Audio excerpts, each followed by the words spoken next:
Hello students, very good morning all of you.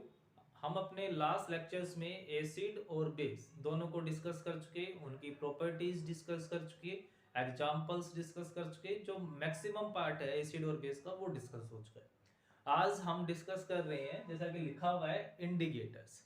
तो indicator का मतलब ही क्या होता है? जो कुछ इंडिकेट करे, है ना। जैसे हमारे घरों में इंडिकेटर्स लगे होते हैं, लाइट इंडिकेटर्स, है ना, जो हमें बताते हैं कि लाइट आ रही है कि नहीं आ रही है।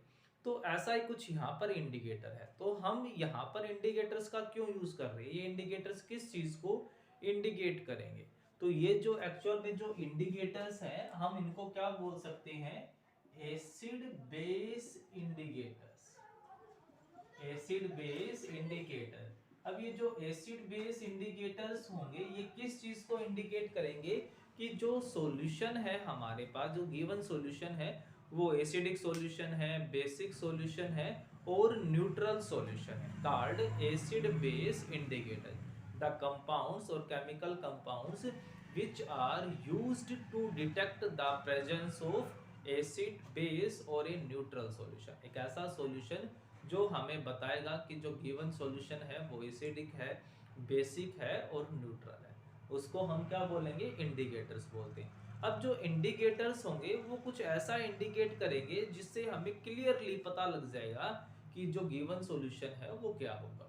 ठीक है, वो कुछ ऐसा इंडिकेट करेंगे। या तो वो क्या शो करते हैं? डिफरेंट कलर्स देंगे एसिडिक, बेसिक और न्यूट्रल सॉल्यूशन में, या फिर डिफरेंट स्मेल, एसेंस प्रोड्यूस करेंगे, जिसकी हेल्प से हमें पता लग जाएगा कि ये एसिडिक सॉल्यूशन होगा और ये बेसिक सॉल्यूशन होगा।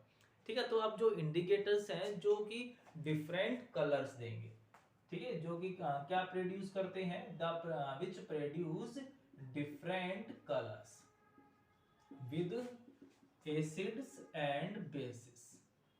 जो एसिड और बेस के साथ डिफरेंट कलर्स प्रोड्यूस करेंगे, वो किस कैटेगरी में रखते हैं हम? इंडिकेटर्स के अंदर। अब जो मैंने कहा ना कि हम स्मेल से भी आइडेंटिफाई कर सकते हैं, बट स्मेल से ज्यादा इजी कौन सा होगा? कलर। क्योंकि कलर को देख करके हम तुरंत बता देंगे, कोई कंफ्यूजन ही नहीं होगी कि ये एसिड होगा कि बेस होगा। तो अब ये जो केमिकल सब्सटेंसेस हैं, अब ये भी अलग अलग टाइप के हो सकते हैं, जैसे कि हम इनको नेचुरल पार्ट में और सिंथेटिक पार्ट में डिवाइड कर सकते हैं।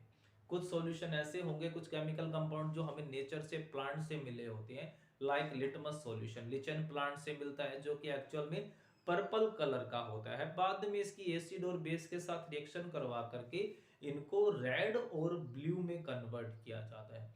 फिर उस सॉल्यूशन के अंदर पेपर स्ट्रिप्स को डिप किया जाता है और वो पेपर स्ट्रिप्स रेड और ब्लू कलर की बनाई जाती है। ठीक है, तो मतलब जो लिटमस सॉल्यूशन है एक्चुअल में कैसा होता है? वो नेचुरल होता है।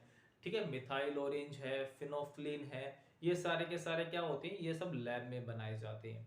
ठीक है, इनके अलावा टर्मरिक भी है, रेड कैपेज सॉल्यूशन भी है, ओनियन है, वनीला है, ये सब किसके अंदर आ सकते हैं? नेचुरल के अंदर आ सकते हैं। तो जो हमारे पास है लिटमस सॉल्यूशन है, ठीक है, तो जो लिटमस सॉल्यूशन होगा या लिटमस पेपर है ना, लिटमस पेपर कैसे बनाए गए हैं? By dip the paper in litmus solution. तो जो एक्चुअल जो कलर होता है लिटमस का, वो कैसा होता है? पर्पल का होता है, बट उसको चेंज कर दिया जाता है। ठीक है। तो अब जो लिटमस पेपर है वो हमारे पास दो टाइप के हो गए, कौन कौन से? Blue litmus paper and red litmus paper. एक हो गया ब्लू, एक हो गया रेड। अब जो ब्लू लिटमस पेपर है वो बेस के साथ कोई रिएक्शन नहीं करेगा, क्योंकि ये जो ब्लू कलर आया वो कैसे आया? By adding the basic solution in purple colour. ठीक है, तो वो बेसिक नेचर में है, इसलिए बेस के साथ तो कोई रिएक्शन करेगा ही नहीं। तो वो सिर्फ और सिर्फ किसके साथ रिएक्शन करेगा? एसिड के साथ।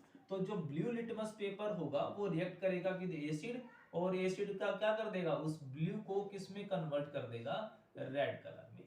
तो अगर ब्लू लिटमस पेपर का कलर किस में कन्वर्ट हो रहा है? रेड में कन्वर्ट हो रहा है, तो ये कंफर्म हो रहा है कि वो एसिड होगा, जबकि न्यूट्रल और बेसिक के साथ वो ब्लू कलर ही रह जाएगा, कोई चेंज नजर नहीं आएगा। अब जो रेड है वो रेड सिर्फ और सिर्फ किसके साथ रिएक्ट करेगा? बेस के साथ, क्योंकि ये बना कैसे है? By adding acid in purple colour and form red colour. ठीक है, तो जो बेस होगा वो बेस क्या करेगा? रेड लिटमस पेपर को या रेड लिटमस सॉल्यूशन को किसमें कन्वर्ट कर देगा? ब्लू के अंदर कन्वर्ट कर देगा, है ना। तो इजीली हमें पता लग जाएगा। नेक्स्ट आता है हमारे पास फिनोफ्थलीन। फिनोफ्थलीन, अब जो फिनोफ्थलीन होता है वो एसिडिक होता है, इसके अंदर फिनोल होता है and phenol is acidic in nature. ठीक है, तो अब जो फिनोफ्थलीन है तो एसिडिक है, तो सिर्फ किसके साथ रिएक्शन करेगा, बेस के साथ। तो जो फिनोफ्थलीन होता है वो एक्चुअल में कैसा होता है, कलरलेस होता है, बिल्कुल पानी के जैसा होता है, खुद का कोई कलर नहीं होता है। तो जब हम इसको वाटर के अंदर डालेंगे या फिर एसिडिक सॉल्यूशन के अंदर डालेंगे तो इसके अंदर कोई भी चेंज नजर नहीं आएगा। बट जैसे ही इवन इसकी वन ड्रॉप हम बेसिक सॉल्यूशन में डालेंगे तो तुरंत जो कलरलेस होगा वो किसके अंदर कन्वर्ट हो जाएगा, पिंक कलर में। मतलब जो बेस होगा वो क्या करेगा, फिनोफ्थलीन के कलरलेस को किस में कन्वर्ट कर देगा, उसको पिंक कलर में कन्वर्ट कर देगा। तो अगर फिनोफ्थलीन का कलर, ठीक है, पिंक हो जाता है तो कंफर्म है वो सॉल्यूशन कैसा रहा होगा, वो बेसिक सॉल्यूशन होगा। जबकि अगर उसका कलर चेंज नहीं होता है, वो कलरलेस ही रहता है, तो या तो वो एसिडिक होगा या फिर वो न्यूट्रल होगा। क्लियर है, तो ये हमारे पास कौन हो गया, फिनोफ्थलीन हो गया। नेक्स्ट नंबर आता है मिथाइल ऑरेंज का। तो जो मिथाइल ऑरेंज है जिसका एक्चुअल कलर ऑरेंज कलर का होता है, वो एसिड और बेस दोनों के साथ रिएक्शन कर सकता है। ठीक है, वो एसिड के साथ भी रिएक्शन करेगा और वो बेस के साथ भी रिएक्शन करेगा। तो जब मिथाइल ऑरेंज की कुछ ड्रॉप्स हम किसके अंदर डालते हैं, एसिडिक सॉल्यूशन के अंदर डालेंगे, तो वो क्या करेगा, methyl orange in acidic solution converts into red. वो ऑरेंज से कन्वर्ट हो जाएगा किसके अंदर, रेड के अंदर कन्वर्ट हो जाएगा, किसमें, एसिडिक मीडियम में। और जो मिथाइल ऑरेंज है अगर हम उसको बेसिक सॉल्यूशन में डालते हैं तो बेसिक सॉल्यूशन के अंदर क्या हो जाएगा, जो मिथाइल ऑरेंज होगा वो ऑरेंज कलर कन्वर्ट हो जाएगा येलो कलर में। ठीक है, ऐसे ही टर्मरिक भी होती है, टर्मरिक का कलर कैसा होगा, येलो कलर का होगा। तो वो जो येलो कलर होगा वो सेम रहेगा, एज इट इज येलो ही रहेगा इन एसिडिक और न्यूट्रल सॉल्यूशन। बट अगर हम उसको बेस के साथ रिएक्ट करवाते हैं तो बेसिक मीडियम में उसका कलर चेंज हो जाएगा, चेंज टू रेड, है ना। जो हल्दी होती है वो लाल रंग की हो जाएगी किसके साथ, इन बेसिक मीडियम, जबकि एसिडिक और न्यूट्रल सॉल्यूशन में वो सेम ही रहेगी। तो रेड कैबेज सॉल्यूशन है वो भी कुछ ऐसा ही शो करता है। ठीक है, नेक्स्ट आता है हमारे पास ओल्फैक्टरी इंडिकेटर्स। तो ये कौन से होते हैं, जो डिफरेंट स्मेल देते हैं, एसिडिक मीडियम और बेसिक मीडियम में इनकी जो स्मेल होती है वो चेंज हो जाती है। ठीक है, तो ऐसे सॉल्यूशन, ऐसे compound which give different order in acidic and basic medium called olfactory indicators। ठीक है, called olfactory indicators, those substances which give different smell odor। Smell कह सकते हो या फिर क्या बोल सकते हो आप, इसको ऑर्डर बोल सकते हो। तो जो डिफरेंट ऑर्डर दे उसको हम क्या बोलेंगे, ओल्फैक्टरी इंडिकेटर्स। तो सबसे पहले जो नाम आता है किसका आता है, ओनियन, प्याज का। ठीक है, तो जो ओनियन की स्मेल होती है अमोनिकल स्मेल होती है, अमोनिया के जैसी होती है ना, आंखों में इरिटेशन होती है, आंसू आने लग जाते हैं। तो जो इसकी जो स्मेल होती है अमोनिकल स्मेल जो होती है, हम इसको अब क्या करते हैं, अब मैं क्या करता हूं, एक ये कह लो, हमने छोटा सा क्लोथ ले लिया और उस क्लोथ के अंदर प्याज के कुछ टुकड़े ले लिए और उसको टाइट करके बांध दिया।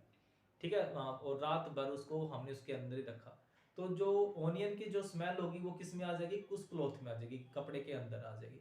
अब क्या करो, अब उस क्लॉथ को दो हिस्सों में काटो और एक को डालो एसिडिक में, एक को डालो बेसिक मीडियम में। आप ऑब्जर्व करोगे कि बेसिक मीडियम में जो अमोनिकल स्मेल थी वो क्या हो जाएगी, डिस्ट्रॉय हो जाएगी।